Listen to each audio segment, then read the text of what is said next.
there.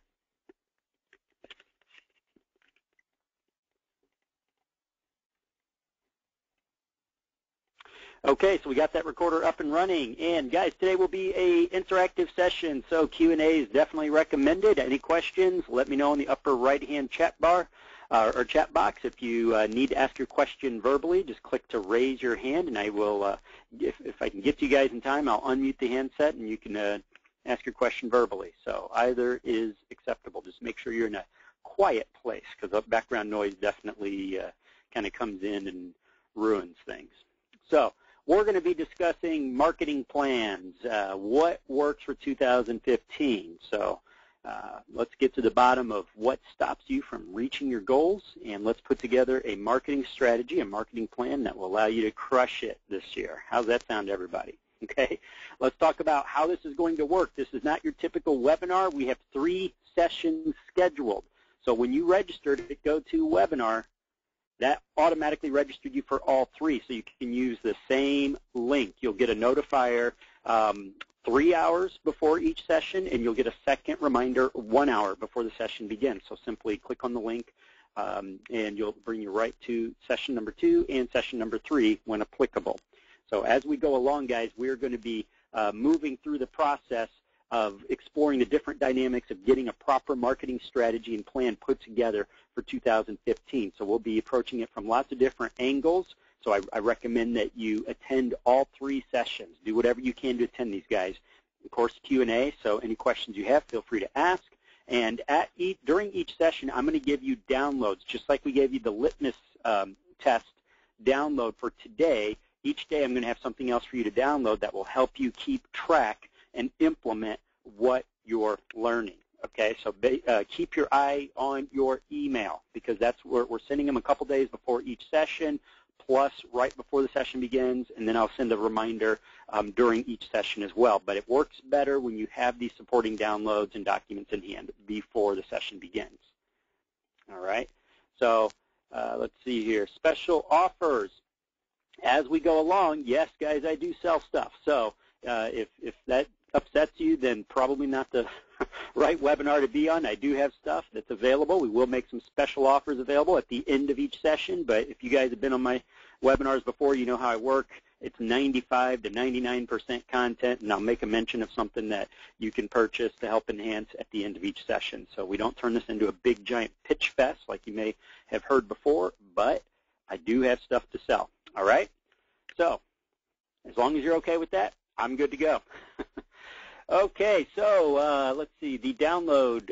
See a couple of you guys asking about the download. Yeah, it's the very first blog post. Just click on the blog post on the front page of loanofficermarketinglab.com/blog, and that'll get you to the document. All right? Okay. Okay, so let's talk about marketing plans. How many of you guys, let me know in the chat box, how many of you guys already have a marketing plan put together versus how many of you guys are kind of right smack in the middle of putting it together? All right, so Edgar, quick on the draw here. He's already got something put together. So, right, Bruce, Rick, okay, you guys in the middle, working on it, in the middle, putting it together. Already have one. Okay, so it looks like we're about 80 to 90% working on it, and then we have a handful of folks that already have something put together, and then we have some folks saying, I'm trying to figure out what needs to go into it, figure out the marketing aspect of it. So with that in mind, let's take a look at what typically happens during a year. Now, I'm sure you guys are already familiar with the statistic that 92% of all goals are forgotten by February.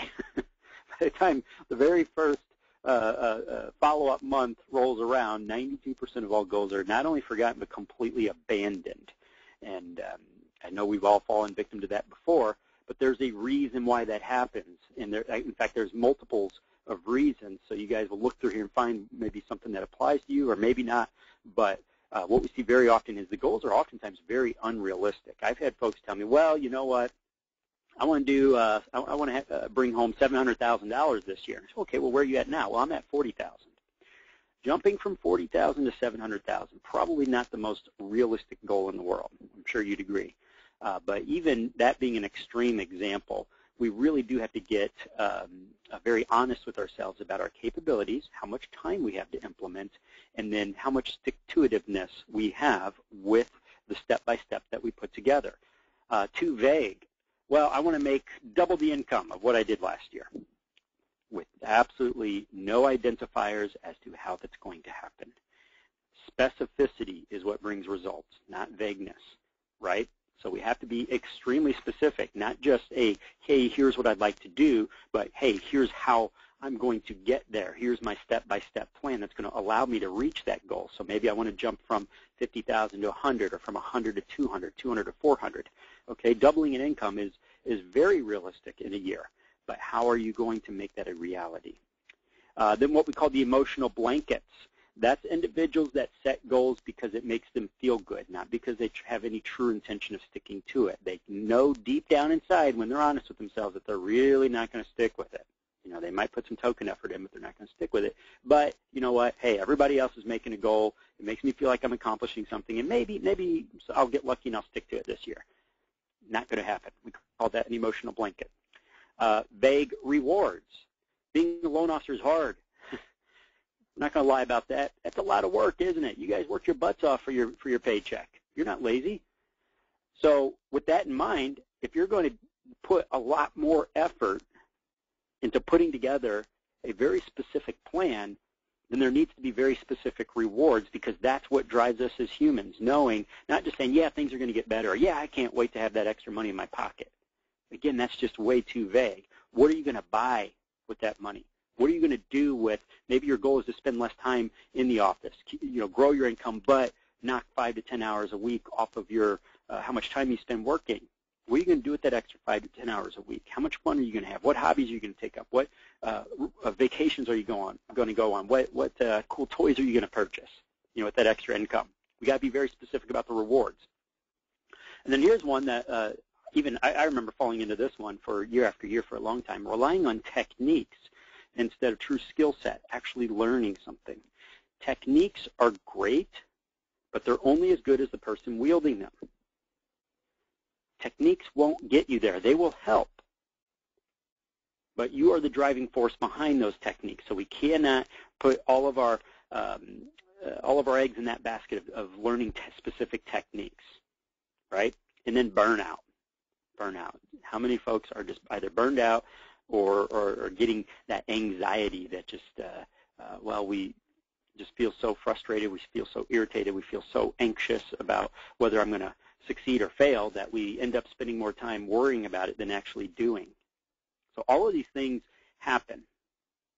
All of these things happen, guys, and it can be very, very frustrating, and we've all been there, done that, at least one or two of these on the list. But what can we do to make sure that that doesn't happen this year? Now, we're going to get into some very specific actions and activity, but first I just want to show you guys a couple of things about my own past that I haven't really shared too often.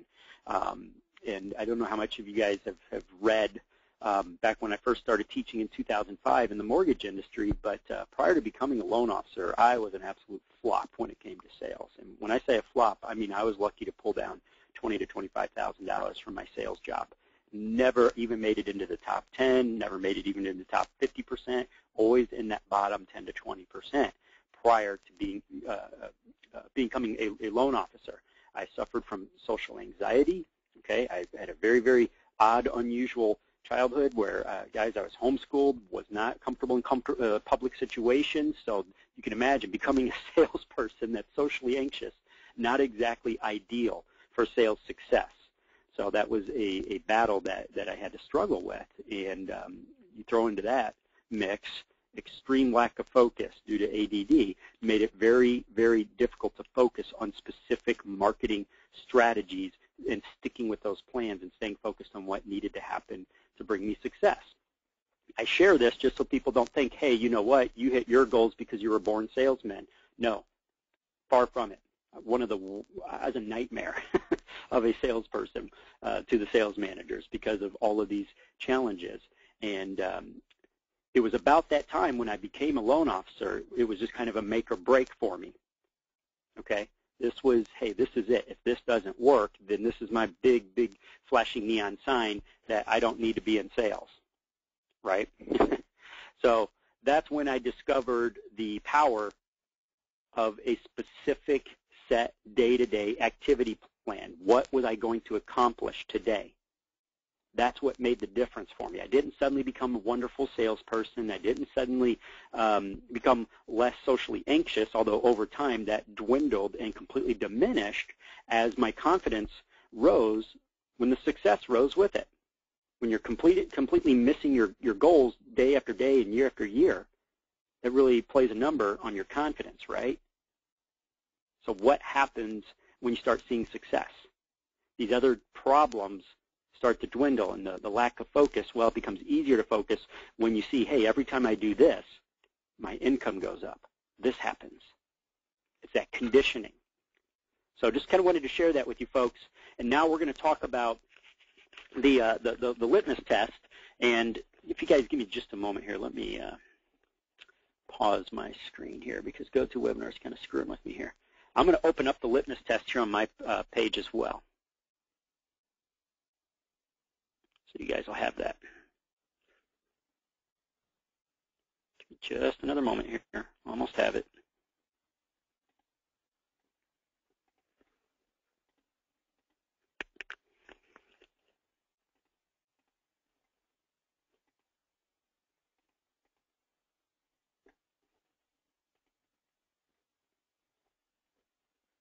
Okay, got that PDF, and here we go.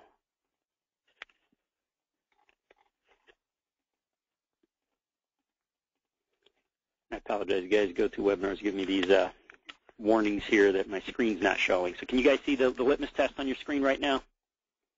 Okay, perfect.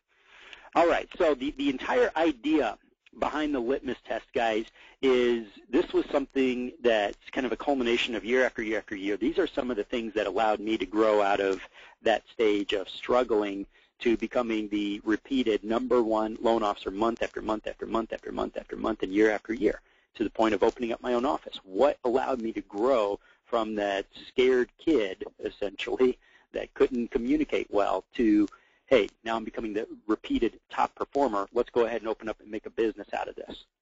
Well, a lot of it was just asking very pointed questions and then taking action based on the answers of those questions. And this is what I use to help craft my marketing plan, my business plan.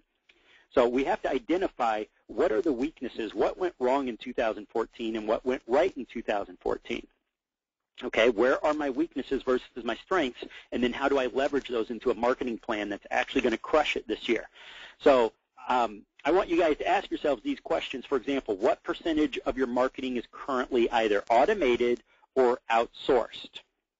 Okay, this is a big question because if you want to make big gains this year, you can't be spending your time doing everything yourself. Are you outsourcing it? Do you have a team? Do you have an assistant? Or do you have some sort of software to automate it for yourself? What are you doing? And if the answer to this question is none, let's explain why aren't you taking advantage of either automation or outsourcing, because there's lots of tools out there, and heck, there's even organizations out there like you have odesk.com, you have Elance, you have guru.com, all these websites where you can hire folks for like a couple bucks an hour to outsource all that stuff that you just flat out don't have time to do, right? Those things that are eaten into your schedule that you could be spending doing more valuable high payoff activities. What percentage of your closings result in referrals?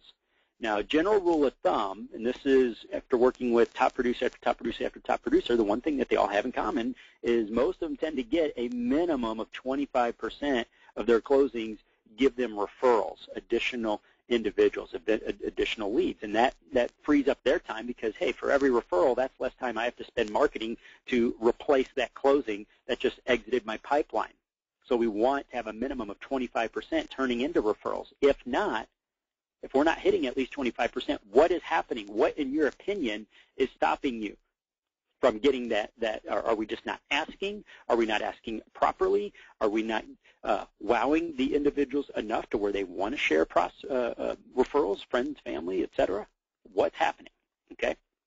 You currently send a minimum of 6 months of follow-ups to your prospects. So those individuals that aren't turning into closings right away, do you have at least 6 months worth of follow-up to essentially coincide with this typical sales cycle of what it takes for those folks to become actual clients, to finally be in the market for a new home or for a refi or whatever that case may be? If not, why? Why are these folks not being followed up with properly?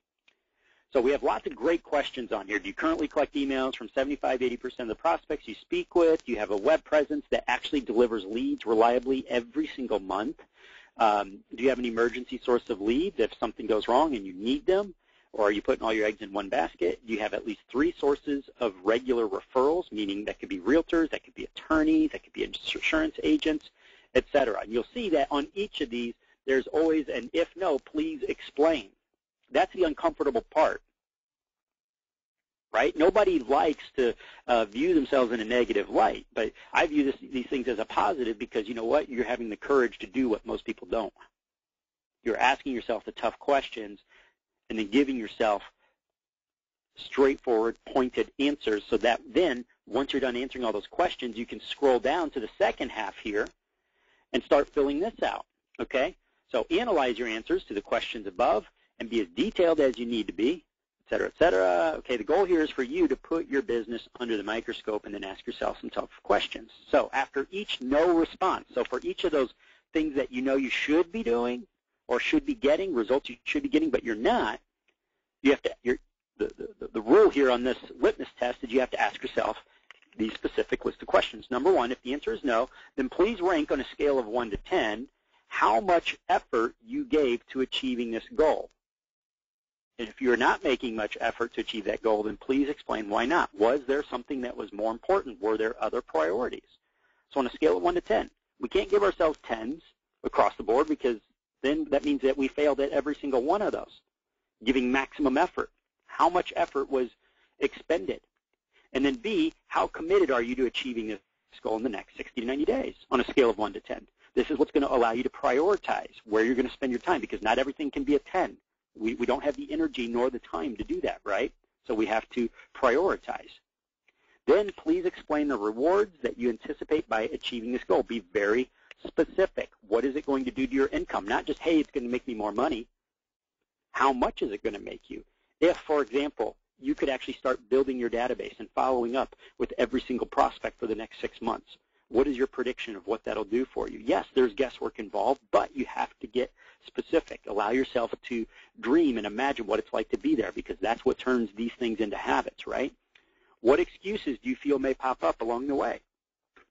Okay, what have you prepared to combat those excuses and so forth? What will you do to reward yourself? Very specific when your goals are reached. So, guys, this is a wonderful document that allows you to craft one heck of a plan for moving forward. So I see some of you guys aren't able to download from the blog. That's okay. Send me at cweber@averagejoelo.com. Just send me a quick message, and I'll have it blasted out to you. All right? No problem. So if for some reason it's not downloading for you, we'll take care of you. Okay? So the whole point of the litmus test, guys, is to drive home certain points. Number 1, with your marketing plan, you're going to need to make allowances for automation because you will burn out if you artificially limit your efforts by forcing yourself to do everything manually every single time. Let's be honest with ourselves. We don't have the time nor the inclination to do everything manually ourselves unless you have 80 to 90 hours a week to spend in the office. What fun is that? Referrals. You're going to need self-sustaining closings. In other words, closings that replace themselves automatically without requiring you to go out there and reinvent yourself. Okay? Follow-up, because conversion is everything, right? You don't need to market as much, spend as much on marketing, nor spend as much time on marketing and phone calls when you convert more with what you already have. Database, collecting emails, phone numbers, and in 2015, social media profiles, guys. Start paying attention to that because what we've been finding is we can reach more people when we connect with them on Facebook, on YouTube, on LinkedIn, on other social media platforms. They check more of their messages and they respond to them at a much higher level than they do just emails. So if you're collecting phone plus email plus social media profile, guess what that does for your database? It means you can reach and speak with more people. Web presence. Are you online? Are you leveraging being online? Meaning, are you ranking well? Or is it not performing?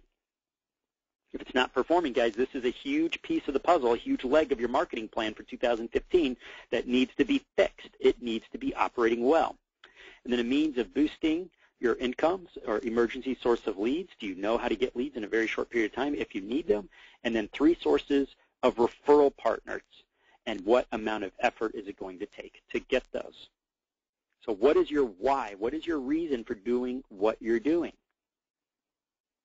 What rewards are waiting for you? These are the things that we need to pay attention to so that way we are motivated enough to actually stick with our plan this year. And here's what we're going to do.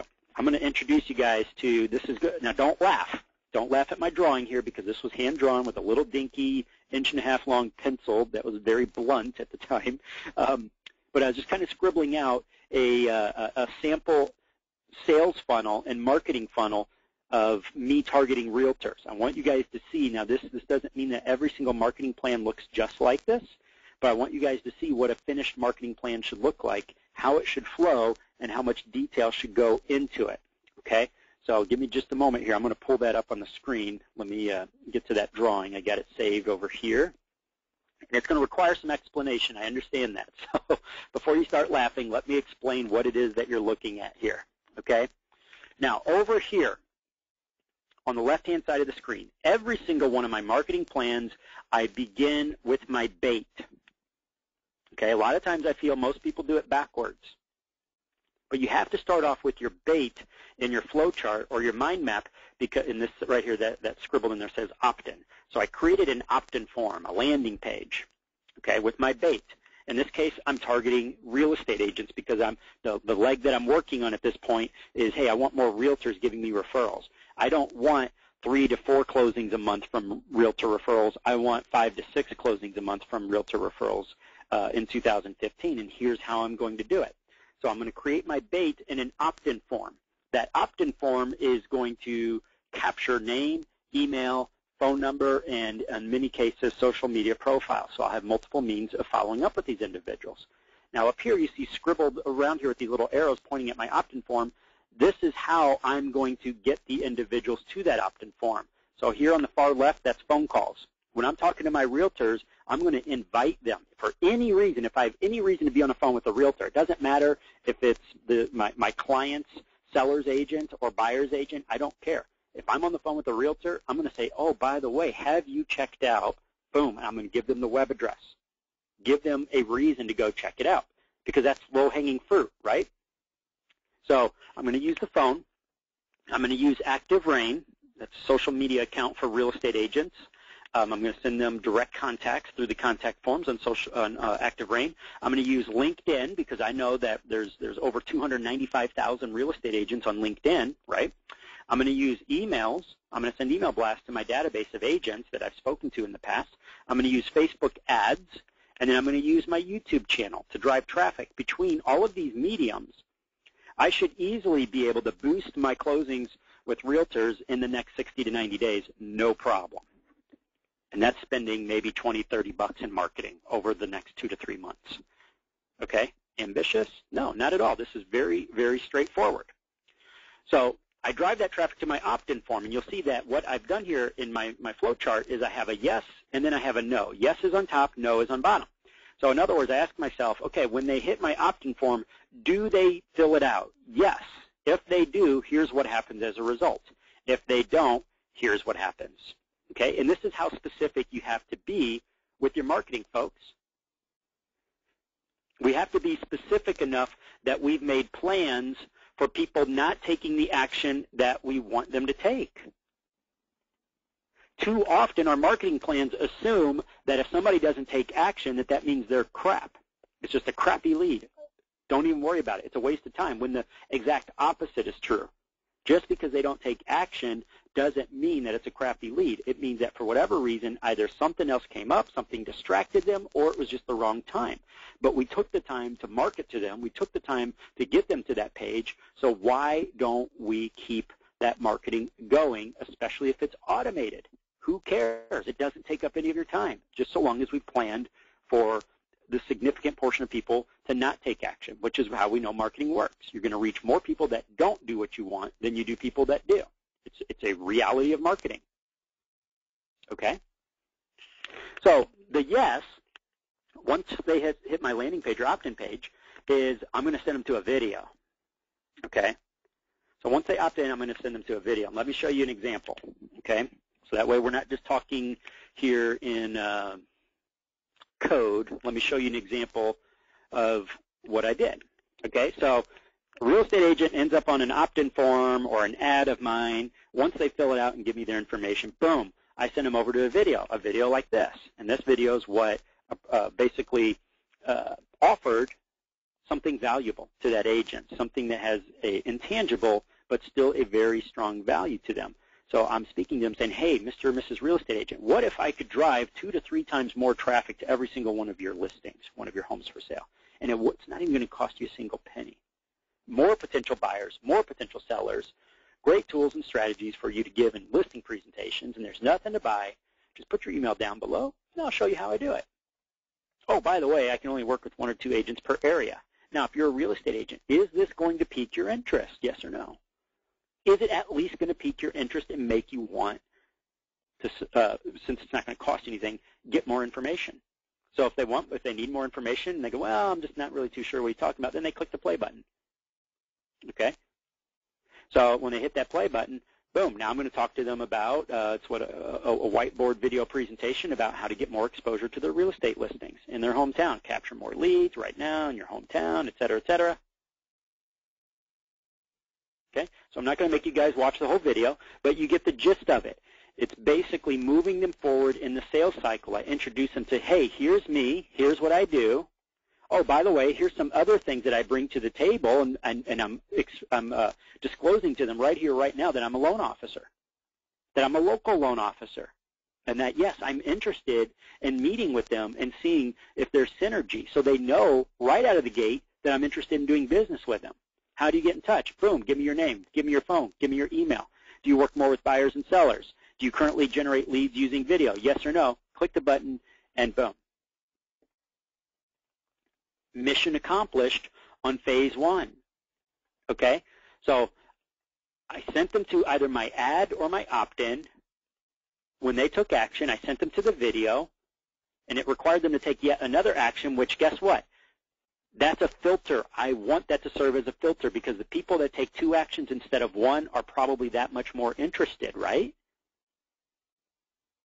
So once I receive that information, see here, either yes or no. If it's a no, if they don't take action on that page, then I send them down here to my no file, at which point some other automations take place, which I'll talk about in just a moment. But if yes, if they do take action and they give me their information, phone number, then I'm going to schedule an appointment with them. And now I keep moving them forward in the sales cycle. But let's talk about no. What happens when I get a no?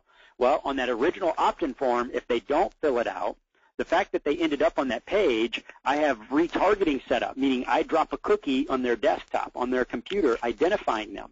So over the next 30 days, guess what happens? No matter where they go online, they're going to see my ads. The ads cost me next to nothing in retargeting, right? So when they go on Facebook, when they go on Twitter, if they go on Fox News, I don't care where they go, CNN, wherever they go on the web that supports ads, they're going to see ads with my smiling face or with some sort of call to action because, hey, call to action number 1 didn't work. So I'm going to try for a couple of days to send them reminders. If that call to action doesn't work, then week number 2 of that 30 days, they're going to see a completely separate call to action.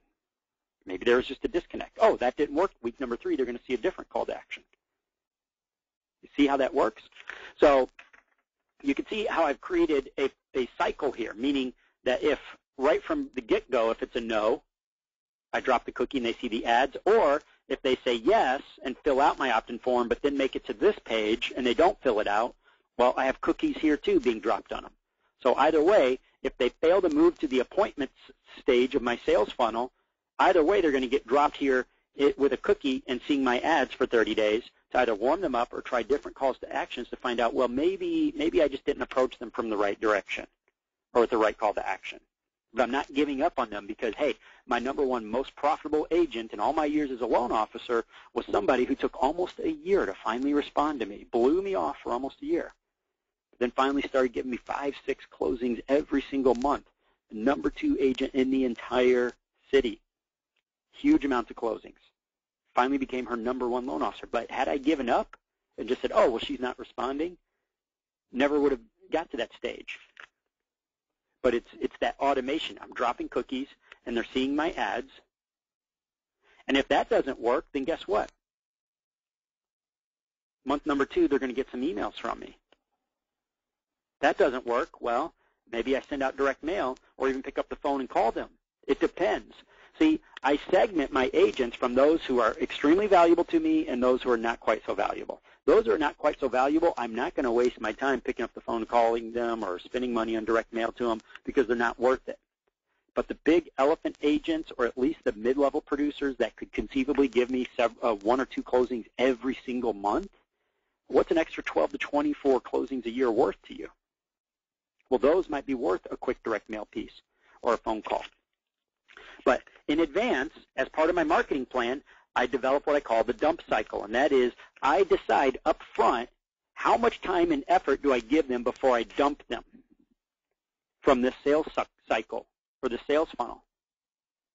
And do I want to dump them, or once they reach the end of the sales cycle, do I want to send them all the way back to the beginning of the sales funnel again and boom, send them something that drives them to the opt-in page again and then try again?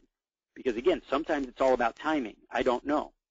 I don't know that yet, right? So am I going to dump them or restart the cycle or put them in a different cycle? But the bottom line is I plan that out in advance so that way I can automate it all and make it a one-time effort and then never have to screw with it for the rest of the year. But if I never take the time to develop this cycle, then the rest of the year is going to be spent constantly playing catch-up and trying to do everything manually and failing because we don't have the time, right? Who has the time to do all this stuff manually? Right? Okay. So here's what happens. If they say yes and make it to my appointment cycle, now I have a cache of either emails, videos, or even phone calls to get them to the point of getting that first loan out of them. And here's the thing, is I don't have a whole lot of patience when it comes to people that I'm actively talking with and working with, meaning if I don't get a loan out of them very quickly, then they're going to go into this dump cycle or the no cycle because there's too many other good agents out there willing to give me loans for me to spend a lot of time, right? All right. Colette, that's a great question. I will definitely get to that a bit later, but that's a fantastic question. She's asking if it costs you no time or no money to keep them in your automated system, then why would you dump them? And I will address that here on today's call because there is a good reason to dump certain agents, all right? But we'll definitely be getting to that. But great question. All right, so let's go back to the slide, and then we're going to talk some specifics here. Okay, so success, guys, here's my definition of success. It's nothing more than targeting the right audience with an offer and then responding with a well-planned series of reactions based on their behaviors. We don't want to engage in shotgun marketing anymore. We want to engage in targeted behavior-based marketing, and that's what successful marketing is well-planned being the key word. Because oftentimes it's haphazard follow-ups, and we're constantly reacting manually instead of having well-planned series of reactions. That could be email, that could be phone calls, that could be direct mail, that could be all sorts of things. SMS, text messages, we don't know. That's all part of building the marketing plan. But before I can implement a marketing plan, I have to create my bait first. See, once I've created my opt-ins, then I can begin looking for methods to drive traffic and start developing that part of my marketing plan. But if you don't have anything to hook your prospects up front, then we've got a problem, right? What's the point of creating an opt-in if we don't have a means of hooking? So that's why I said a lot of people do it backwards. So here's what I'm going to do. I'm going to exit slides again, if you guys don't mind. I'm going to go to a page, if you don't mind. Just a moment. Okay. All right, here we go. All right, so I'm going to go to my opt-in form creator, okay? Now, what this opt-in form creator allows me to do is I just come in here, I click on templates, and I go, okay, what am I going to use, what am I going to use, what am I going to use? Okay, what kind of a layout do I want to target agents today? Let's say, let's do this one here, okay? So what I'm going to do is kind of create my call to action. Okay, so Oops.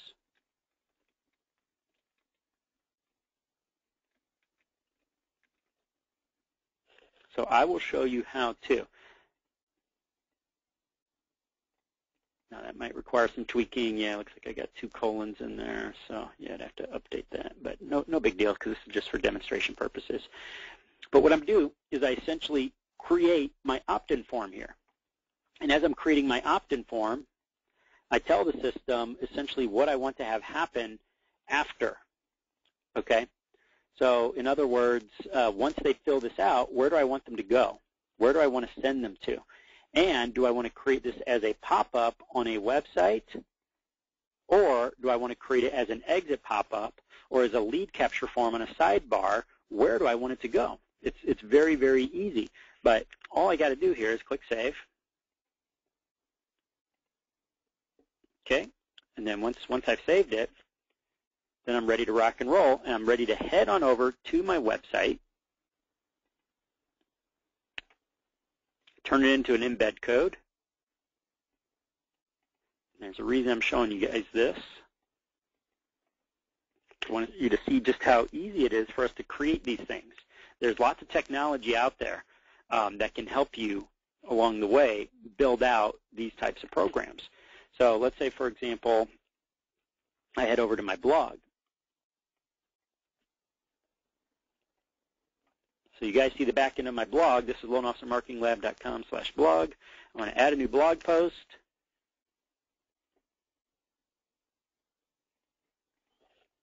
I'm going to insert the code. I'm just going to call this Realtors Example. Save it as a draft because I don't actually want it to go live. But boom, I'm done. I'm ready to preview and see what my results look like. What are my efforts? What have they wrought? Here we go. Boom. I've embedded an opt-in form with a call to action. Now I can center this. I can shove it over to the right. I can make it pop up only when they get to certain pages. But my point being is you have to identify at which stage in your sales plan of your sales process are you going to start capturing leads, and then what are you going to use as bait, and what are you going to use to actually capture that lead, because you need to round up what tools you're going to use for 2015. For me, telephone, I'm always going to use a phone. I'm not afraid of the phone. I'm always going to use email.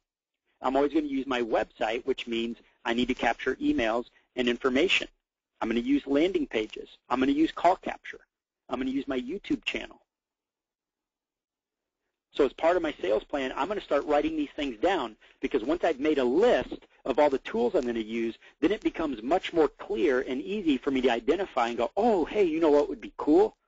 I could capture a lead right here on my blog, write an awesome article about how to use video to generate more exposure to your listings, and then blast that email out to all the realtors I've been working with for the past couple of years. And then make an offer to them. So I'm going to come in here and I'm going to replace this top one right here and say, more exposure for your listings. Get in front of more potential buyers. Not going to cost you a single penny. Give me your name, give me your email, and I'll show you how. See how simple that is? That's an entry to my funnel. Does that make sense? Okay. Let's see. Are you guys seeing the page I'm on now, or is that still a frozen screen for you? Just making sure you guys can actually see. Okay. All right. So that's basically all there is to it for creating something like this. There's lots and lots of tools out there. So I can go back to this page.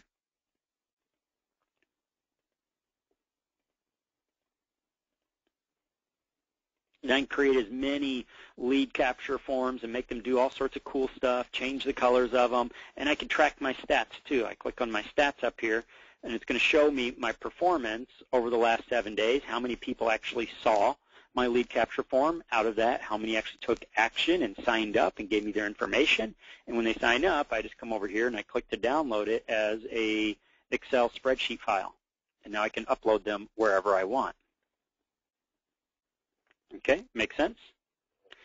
So what am I going to use as bait to get in front of these agents? So I talked a little bit about giving them an opt-in form, and I talked a little bit about video, but what's all that about? So let's take a look here real quick, first of all.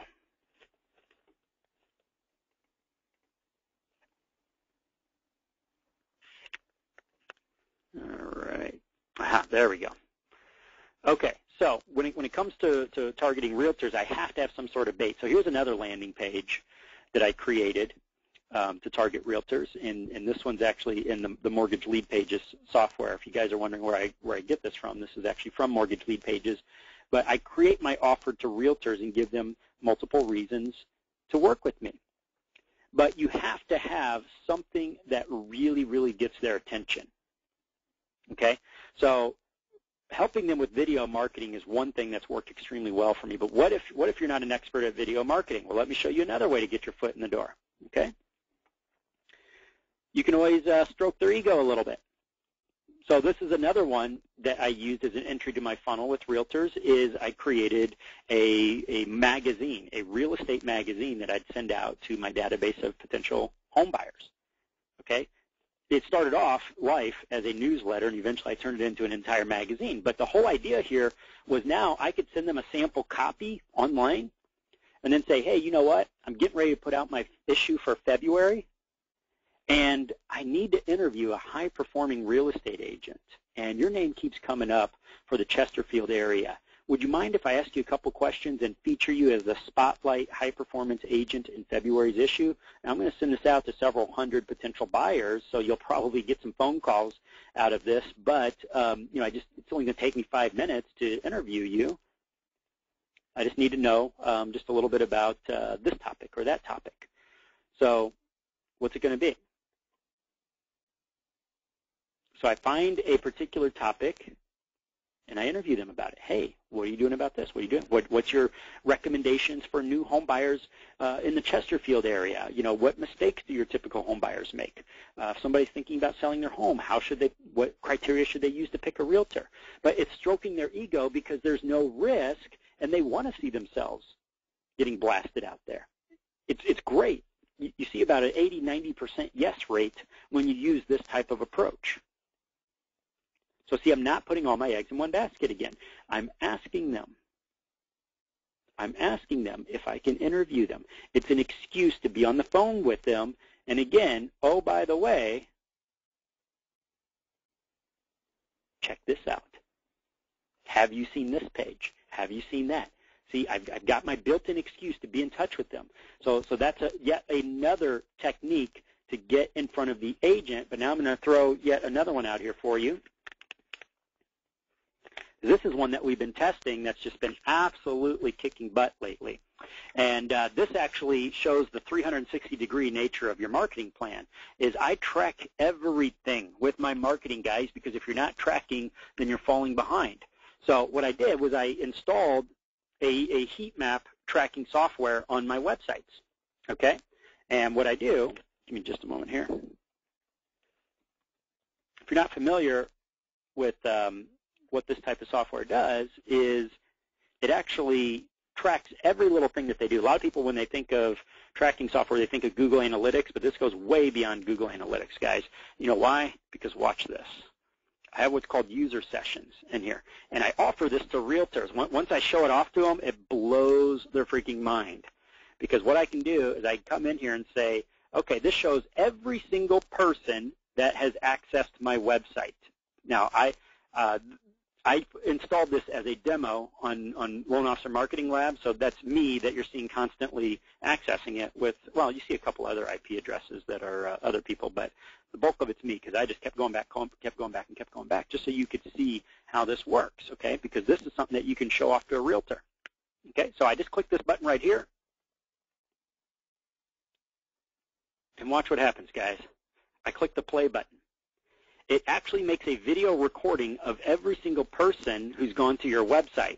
And see in the upper right-hand corner, it's showing where the cursor moves, shows you where they moved their cursor, what they clicked on, how long they were on each page, did they watch a video, where did they scroll, shows everything. So I can actually watch people's behaviors on my website. There's no guessing what's working and what's not working. So what we did was we used this as a bait for realtors and said, hey, you know what, you have all these listings websites where people can go and shop for homes, but how do you know what areas are hot? How do you know what homes are getting people's attention? How do you know what people like on your website? What articles, what blog posts, what do they like, what do they dislike? How long are they spending on each page? Well, don't guess anymore, Or don't look at just this page of statistics. Instead, you can actually watch and see what they're doing. Every single visitor. No more guesswork. And I offer to install this on their website. So that way they can have access to these videos and see every single thing happening on their website. Because what we're watching right now, guys, I'm not doing that. That's a video. As you can see, the video's playing up there.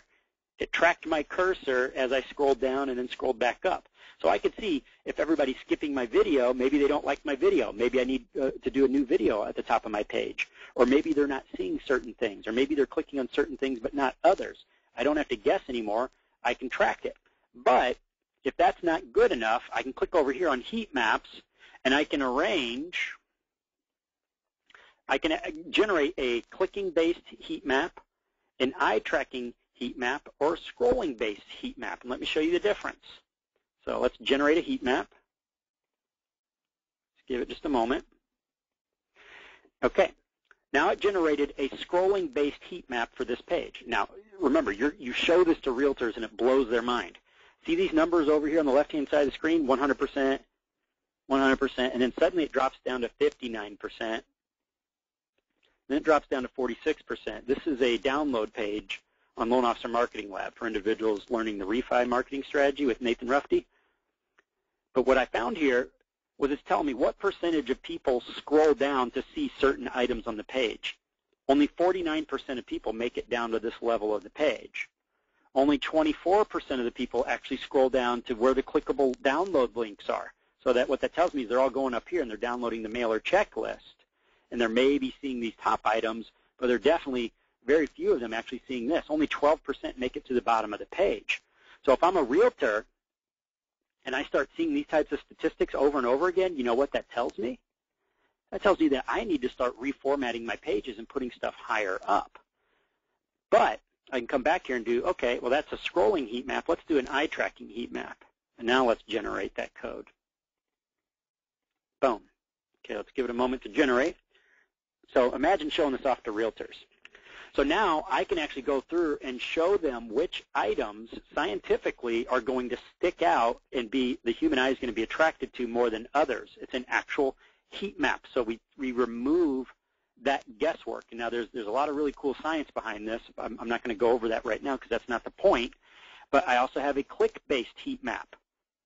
So I could generate that as well. And it's going to show me what links were clicked on versus which weren't. Okay, so lots of people went to the what is this. Lots of people went to the members login. Lots of people used the back button over there.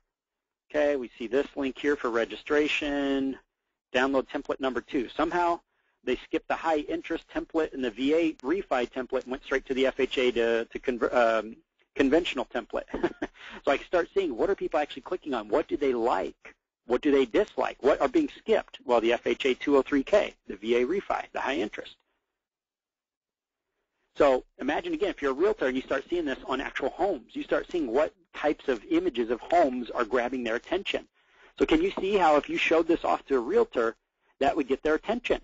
So I might put this in a video, attach an opt-in form to it, and say, hey, click here to find out how I can implement this on your website, and it's not going to cost you anything, and you're going to start getting double or triple the conversion with your listings and buyers and sellers. Okay, now we have a business plan, right? Now we have a marketing plan because we have a means of getting in front of them. So I'm just using this as an example. I'm not saying that you have to make this your marketing plan. I'm just showing you how I build this out, how I look at it. So with that in mind, I come back here and I say, okay, so now that I know what my offer is going to be, how I'm going to get them to opt in, what tools do I have at my disposal? Well, I need lead forms, opt-in forms. I need landing pages. I need a tracking mechanism to show off and to check my numbers and see how well because I use this heat map on my own stuff too, not just with my realtor, right? I'm going to make use of YouTube, so that way I can put some kick-butt videos together and email blast them out to realtors, autoresponder form. I'm going to go to Active Rain, and I'm going to run some Facebook ads. So once I've created a visual list like this, now I know where to go. Now it becomes very easy for me to start formulating everything because I know it's all involved. And this is the deal, guys.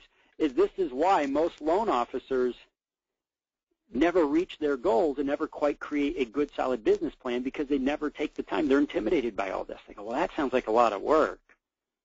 But the reality is, it's like that old rocket adage, right? You put all the work in up front, and then it just gets easier and easier and easier. Once you get off that launching pad, everything else just coasts, right? You can automate or outsource. Head on over to Odesk and hire somebody to do a lot of it for you.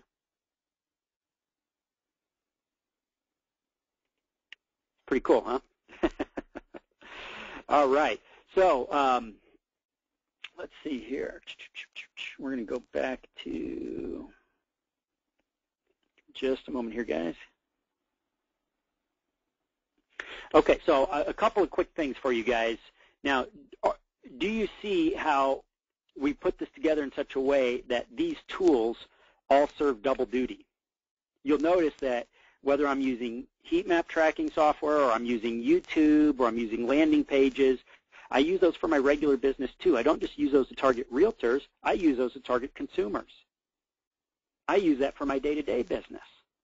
I can make all of these tools play nicely together on pretty much any form of marketing that I'm engaging in because I need them anyways, right? So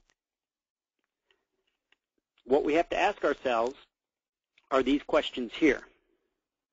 Oh, just a second there. All right. Stupid GoToWebinar. Okay, here we go. I don't know why it keeps doing that.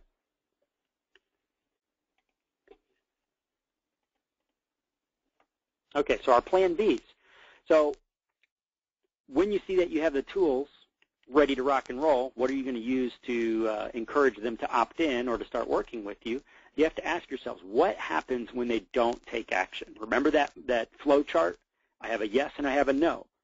Do they take action when I show them my heat map? Do they take action and allow themselves to be interviewed by me if I'm using a magazine? Do they take action when I send them over to my opt-in form? Yes or no? What happens when that is a no?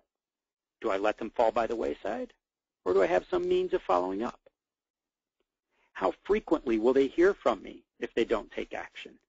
What tools will be delivering my message? Am I going to be calling them on the phone? Am I going to be emailing them? Am I going to pop emails into an autoresponder? Am I going to put Facebook ads out there? Google ads? What am I going to do? And then what will those follow-up messages be? See, because I can use YouTube, LinkedIn, email, Facebook, Google, all of these tools I can use to follow up with folks. But unless I planned for it up front in my marketing plan, it's not going to happen, is it? So let's talk about your plan. Okay, I showed you little snippets from my marketing plan, and I got a kaboom there and a boom. All right. Okay, it's good stuff. So if I'm setting up my plan, or in this case, you're setting up your plan, here's what you need to consider. Who are you going to target? Are you going to go after realtors? Are you going to go after first-time home buyers? Are you going to target the refi market, VA, FHA, niche-level programs, for sale by owners? Are you going to use pay-per-click or retargeting as a medium? Social media, search engine optimization. What are you going to include in your plan? Now, remember, this is just session number 1, so I'm not asking you to put all this together just yet. We haven't gotten that far. All I've done is give you an example of the beginnings of my marketing plan when I'm targeting realtors. But now I want you guys to start thinking from your perspective. What's going to make it into your plan? Have you thought that far ahead yet, or are you just now getting to that point? Because this is definitely something to start considering. Here were my selections. Okay. Now, when I finally had my first successes in sales as a loan officer, this is exactly what I put together in my selection, because I never put all my eggs in one basket. But when I started seeing, hey, you know what? I can actually make money at this. And when I set up step-by-step plans to follow, it's not quite that hard, is it? So I decided to go after realtors. I decided to use paid traffic. That could be Google AdWords. That could be Yahoo Ad Center. That could be Facebook ads, you name it. So, but I wanted to tap into paid traffic because it's instant traffic.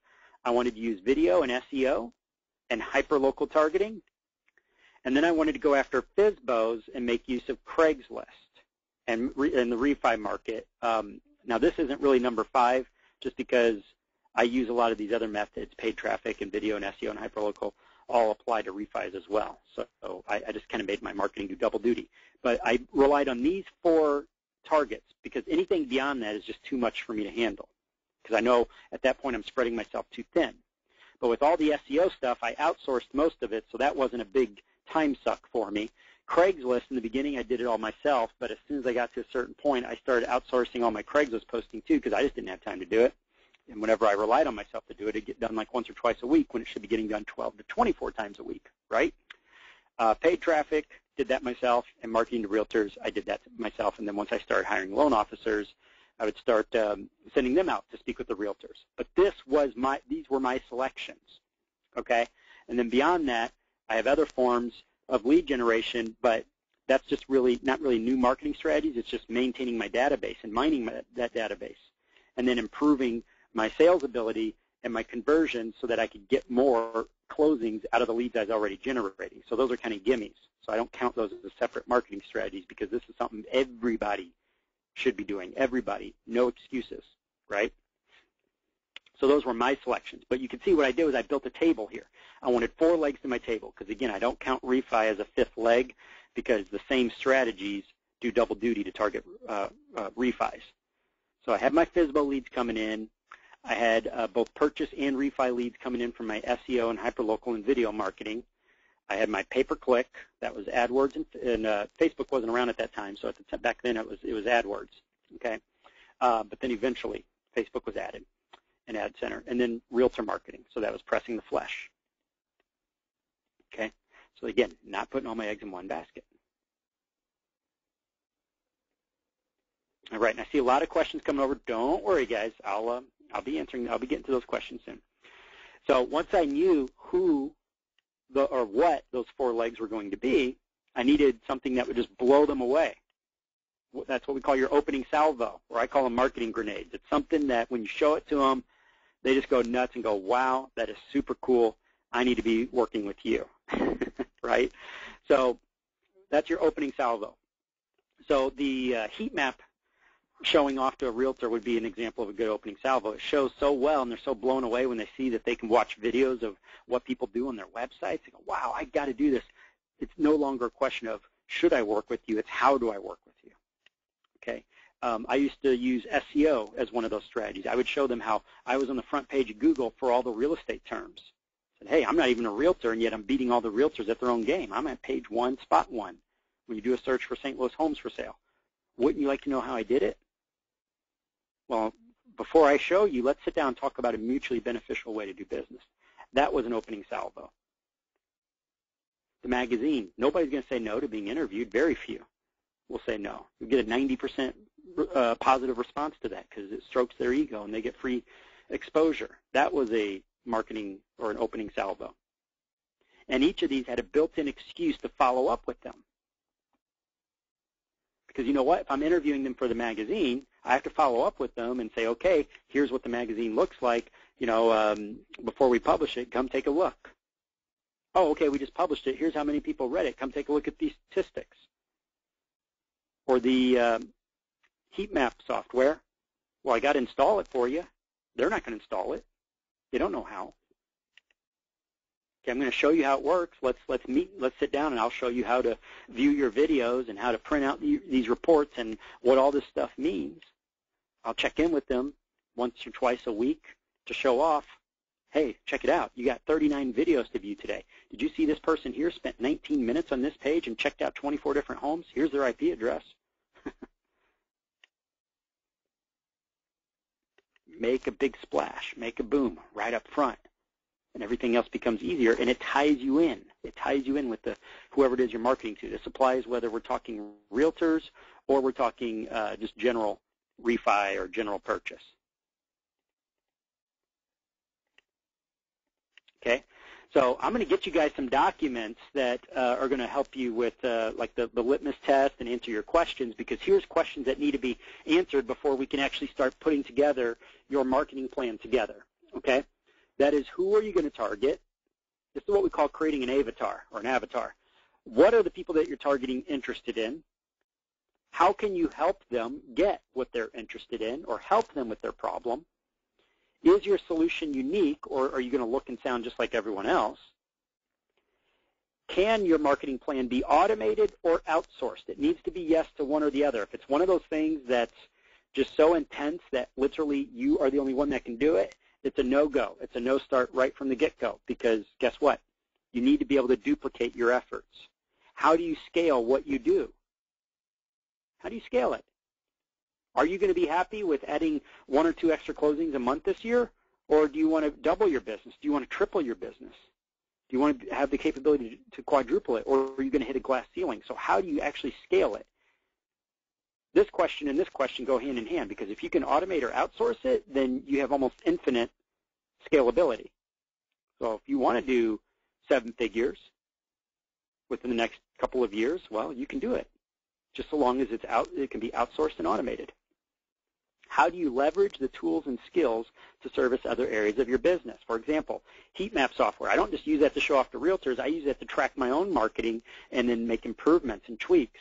YouTube. I don't just use that to pump out video SEO for my realtors. I also use that to get clients for myself, because I know that my videos rank on the front page of Google and YouTube when individuals are searching locally for me as well. So I'm leveraging my skills so that they're not just servicing one aspect of my business. They all do double duty, triple duty, or more, so that way I'm growing my business far more rapidly. It's less to learn and more leverage. So these are all questions that you need to ask yourself.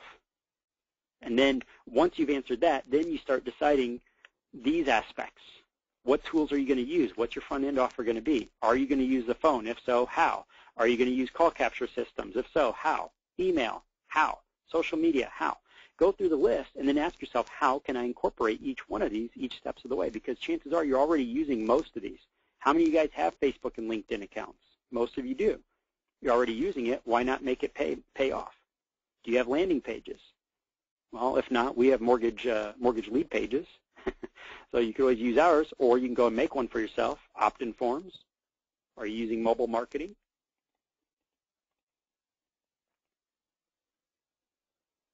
Does that make sense?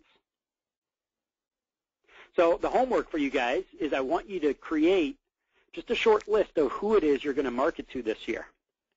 And then on that list, just a paragraph or two explaining what it is those people want and what their problems and challenges are. And then what do you bring to the table that can solve those problems and challenges? See, because then next time we talk, we're going to be discussing how do we respond when they say yes versus how do we respond when they say no, just as I did with my realtor mind map that I showed you guys earlier today.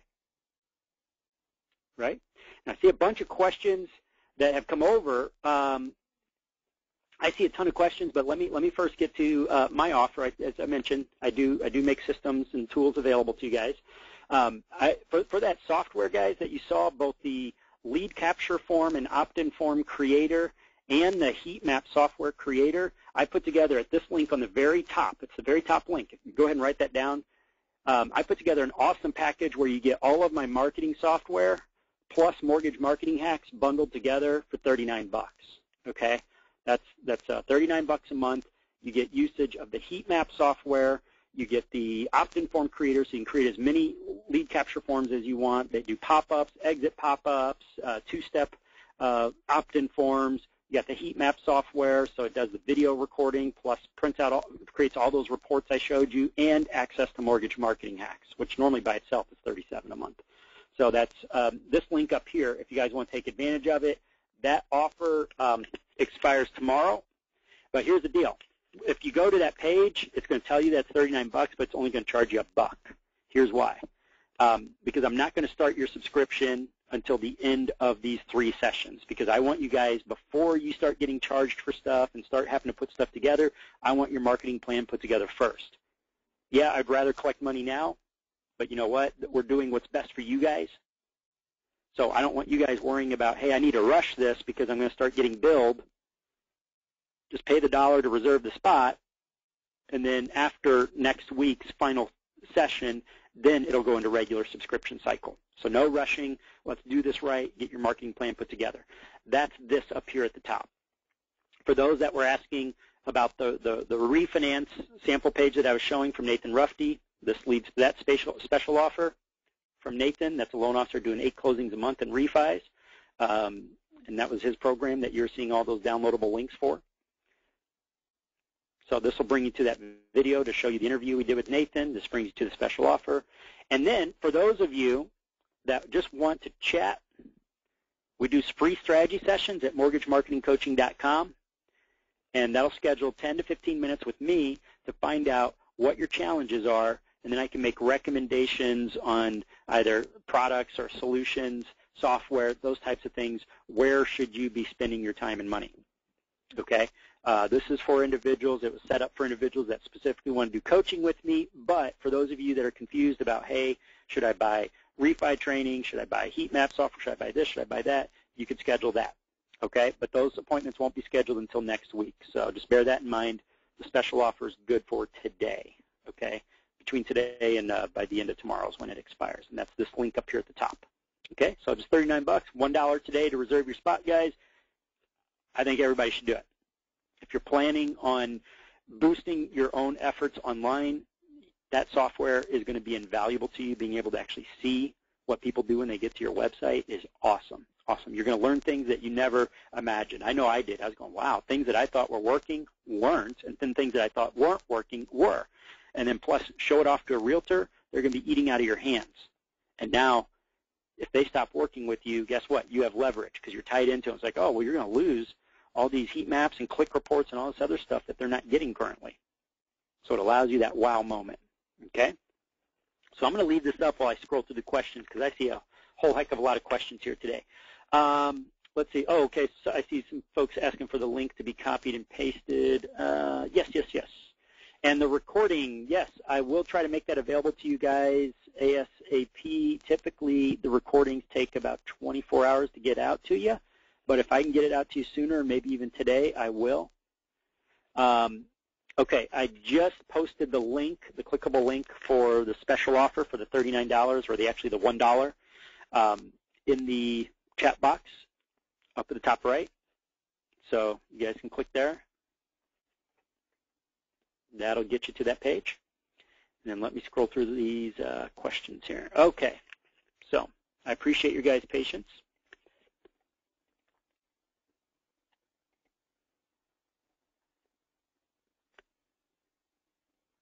All right, Edgar, yeah, the lead pages, there's really no specific link for that lead pages. If you guys are interested in the mortgage lead pages, basically the best way to get a hold of that, guys, is to contact us direct.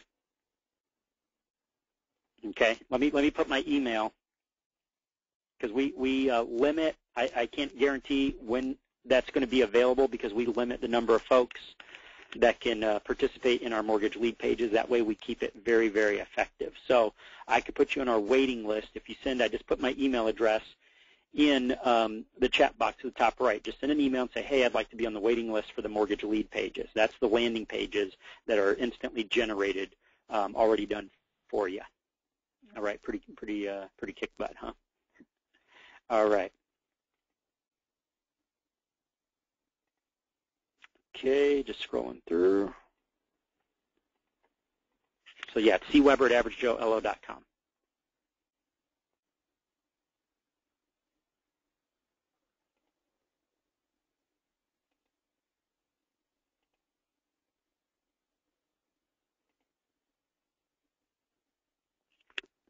Okay, Lori, yeah, that would replace. If you're already a Mortgage Marketing Hacks member, then that would replace. Yeah, it's not on top of. Okay.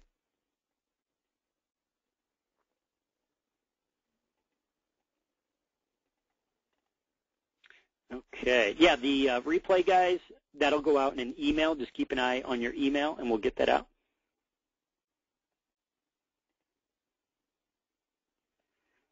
Yeah, we'll get that email out with the links and whatnot probably within the next hour. Absolutely. Okay. All right, Rick, yeah, that's cweber@averagejoelo.com. That's where you would send your request for the Litmus Test, cweber@averagejoelo.com. David, for autoresponders, yeah, we actually run Mortgage Lead Machine.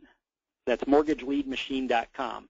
That's a mortgage-specific autoresponder plus mini CRM plus some done-for-you content for following up, et cetera, et cetera. And it's got automation built into it. So yeah, as far as autoresponder software, we definitely recommend it's mortgageleadmachine.com.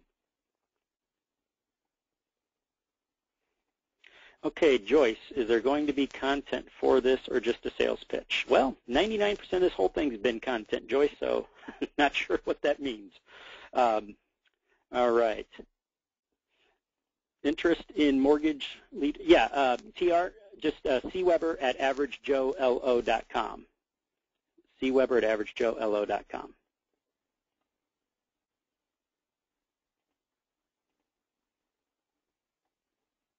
Okay, so see there. Can I implement this in the UK market? Yeah, Philip, as far as UK market, I mean, we do have some folks over there, and as well as Canada, Scotland, et cetera, et cetera. So basically, you know, what we're teaching here today, these strategies work pretty much anywhere that you can leverage and appeal to third-party sources and where you're marketing directly to your consumers. So just so long as the institution you work for allows you to do consumer direct, capture that information, and market to them independently, then absolutely. Absolutely. Okay, let's see, are you going to provide this form? Yeah, the download form, guys, I will send that litmus test over to you. Absolutely.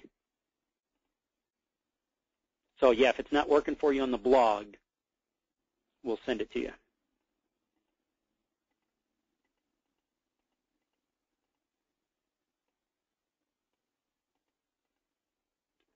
Okay, Kay, yeah, that's that link on the page. It's that very top link is where you would go.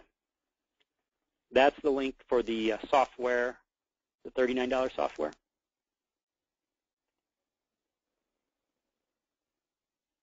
Okay, Chet, I know every market is different based on your observations and experience. What is the average conversion rate for landing page opt-ins? Well, that's a great question, but also a bit difficult to answer just because the conversion rate on the landing page is directly in comparison to A, what are you offering, and then B, who are you offering it to? So a reverse mortgage landing page obviously is going to be very different than a VA or an FHA or a general purchase landing page. But what I can tell you is the industry average statistics, if you average all of it together, it's actually less than 2% in the mortgage and real estate industry, less than 2%. But with the proper tweaking, the landing pages that we deploy, we tend to get anywhere from an 8 all the way up to a 20%, again, depending on the marketplace. Okay? And I remember, Colette, you had asked a question at the beginning of the call that I promised I would answer later, so let me deliver on that promise. At the beginning of the call, you asked, why would you dump a real estate agent from your automated follow-up plan if it doesn't cost you anything to keep following up with them? And here's my answer to that. If I have a very specific and very targeted plan put together and I can track their behavior, okay, that's what Mortgage Lead Machine does, is we track their behavior. And I see that they're literally clicking on nothing and that they have zero interest, okay, then that tells me that's probably somebody that I don't want to work with. Even when I offer something that is zero risk to them repeatedly from different angles, different calls to actions, at some point I'm going to cut my losses, okay? Especially if I get to that stage in my market or my plan where I'm doing manual follow-up, okay? Because they're definitely not going to be worth my time. So I track behavior, and if after a year or two I see literally zero behavior from the angle that I want it, then chances are they're not somebody that's going to mesh well with me, because I want to work with the go-getters and the individuals that are intrigued and excited to talk about marketing, that are constantly looking to boost and improve their performance. So if I'm not getting any of those signals, then at some point I will dump them from my follow-up. All right, so Mark, Chad, very few realtors in my area do more than 8 deals a year, so who do I target? Mark, that's a good question, and here's what I would do, and here's what I did back when I showed the first marketing plan I was putting together. I went to my title company, and I had them actually print out production reports for me from the local realtors. Because, yeah, you're going to find about 70 to 75% of agents are only doing a couple transactions a year. And I was tired of wasting my time with those types of agents. I always thought the problem was with me. I was like, well, maybe it's just me. Maybe they just don't want to give deals to me. But the reality was they just didn't have anything to give me if they're only closing 1 or 2 deals a year. So once I had that production report in hand, I was able to go after the agents that were doing at least 1 or 2 transactions a month, and preferably more.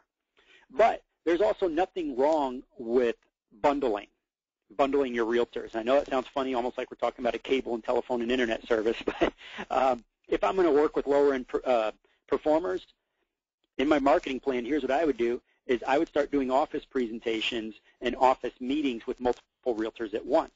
Because maybe I can't get a single agent doing 30, 40, 50 deals a year, but what if I can bundle 4 or 5 of them together and treat them as one, meaning that every time I go to the office, I meet with all of them at the same time in a group setting.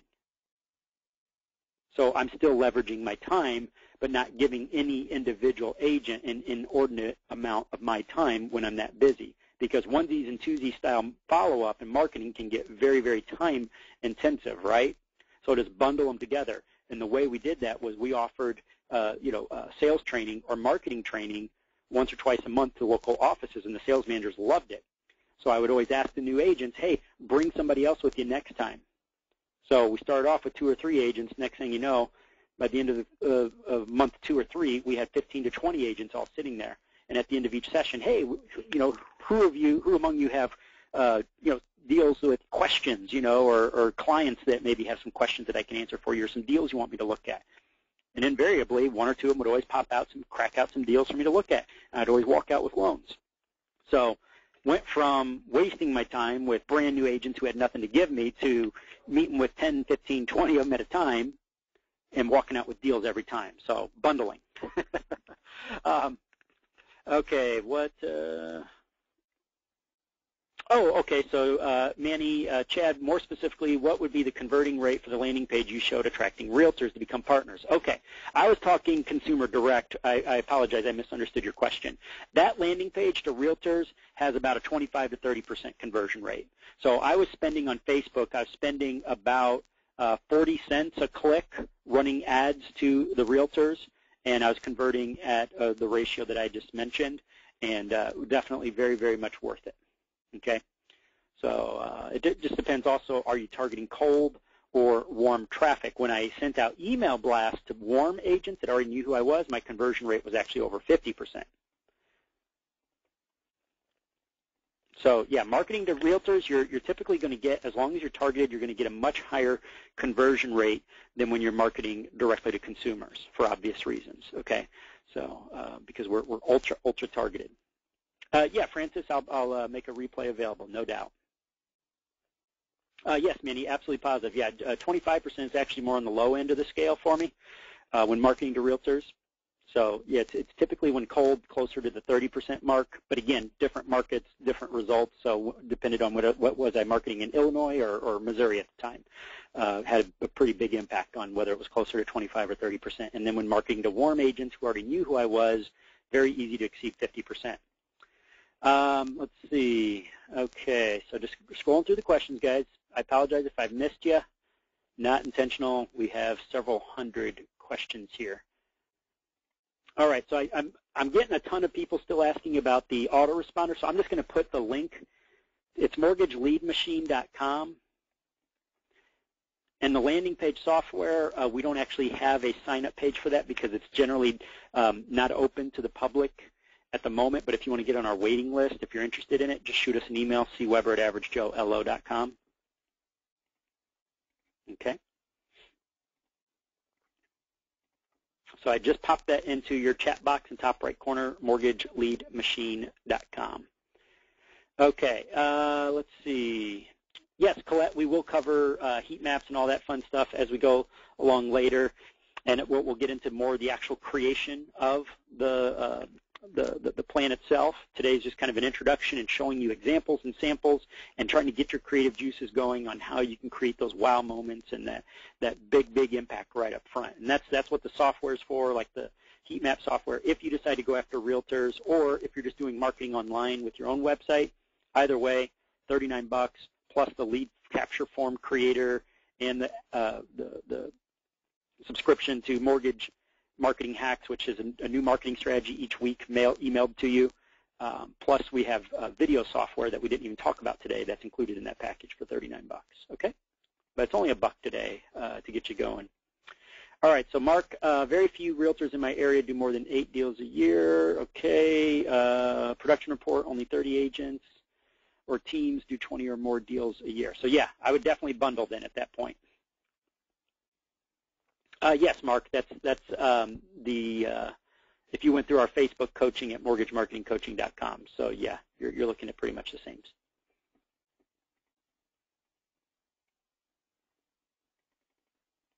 Okay, I'm just scrolling through again. Okay, John.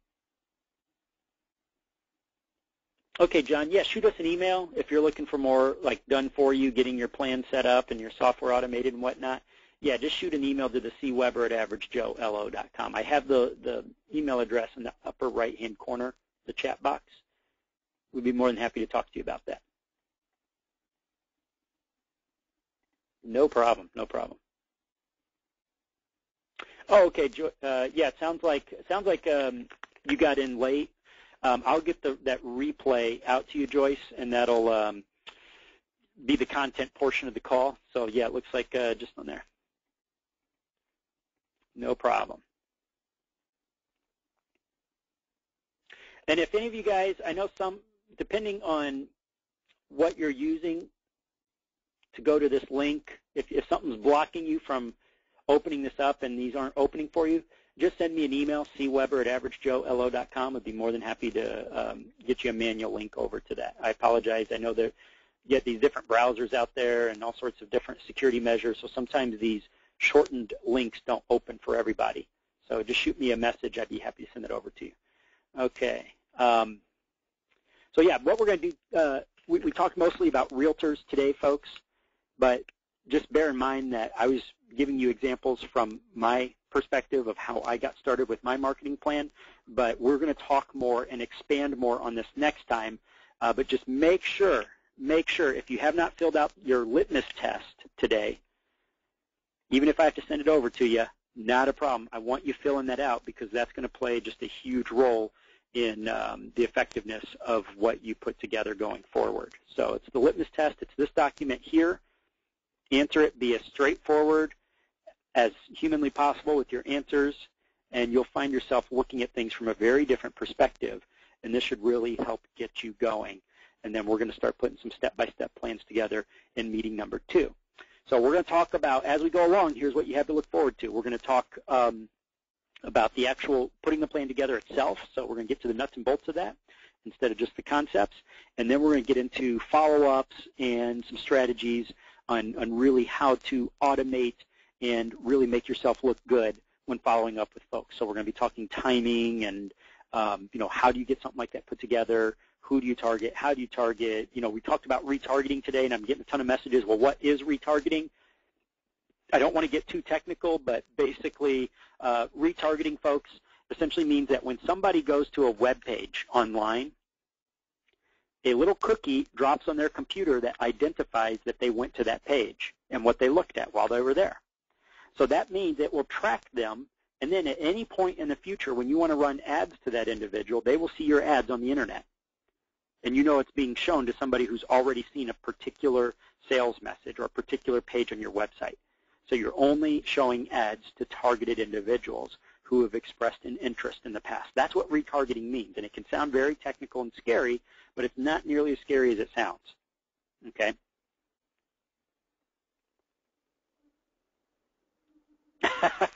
So Steve, so Steve's experienced retargeting. He says, I looked at a pressure cooker 2.5 months ago, and the cooker still shows up on websites and Facebook all the time now. Absolutely. That's an example of retargeting. It's basically the web allows you to, utilizing particular tools, that allows you to put little identifiers on folks and know that, hey, if they're interested enough to click on something and go somewhere, you know they had some sort of interest. So if I run a mortgage ad, especially a refinance ad or a home purchase ad, and they look at that, well, that tells you they went there for a reason, because guess what? What we do is not very fun to the average person. For them to go and look at something on mortgages, there's got to be a need or a future need there. People don't go and look up and read about RESPA documents and interest rates and all this stuff for fun. It's not entertaining to the average Joe, so they're there for a purpose. So that's what retargeting is. And yes, we'll talk about that a little bit as we go along, okay? So I hope you guys found the concepts that we shared today to be beneficial. Oh, let me show you something else here, pretty cool. Here's an example of what we're going to be putting together as we go along. Let me just kind of pull up some of these documents. I'm going to make these types of documents available to you as we go through the training as well.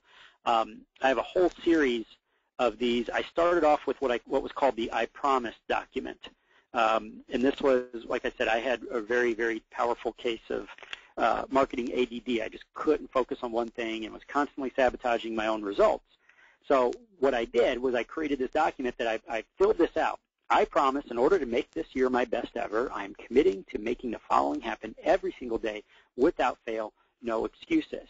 So I would fill this out, and I printed it out, and I put it on my desk wall where I would see it every single day. And the commitment to myself was I wouldn't leave the office until I actually had that done. But I had a series of these types of documents that I went through that forced me to approach my business from a very human angle. Okay, here's what I struggled with. So struggling is a part of all meaningful growth. Without struggle, extraordinary living is not possible, right? So here are the challenges I faced this past month, and here are the actions I am taking to overcome them next month. So we know that every month's not going to be perfect, right? You're going to have certain things that go right, you're going to have certain things that go wrong. Well, what are those things that went wrong, and how can you prevent them or overcome them this coming month? So I have a series of documents here that I filled out and I left visible, so that way you don't ignore it. Same thing with the Feet to the Fire document. Here is what made this past month extraordinary. Additionally, here are my expectations for this month. So what did I do right last month? What did I do right? What made it awesome? What made it extraordinary? And how can I build on that this coming month? What are my commitments for this coming month? What outcomes do I expect of myself? And when you fill these things out, as opposed to just doing these in your head, saying, oh, yeah, I'll remember it, then there's no denying, hey, you know what, I said this month I would reach this goal or that goal, or I would do this amount of prospecting or that amount of prospecting, or meet this number of realtors, or run this number of ads and get this number of leads. And when you have the actual numbers staring you in the face, now you have to, you have accountability, right? So these are the types of documents I'm going to be making available to you guys too as we go forward. So look for those in your email, especially for this coming session. So I thank you guys again for joining us. And we have 2 more sessions, so we'll just keep building on it. For those of you that came late and you missed the content portion of the call, look in your email, and I'll get the replay out to you. You definitely don't want to miss it because we covered a whole lot of ground today. And look forward to getting you ready for next session.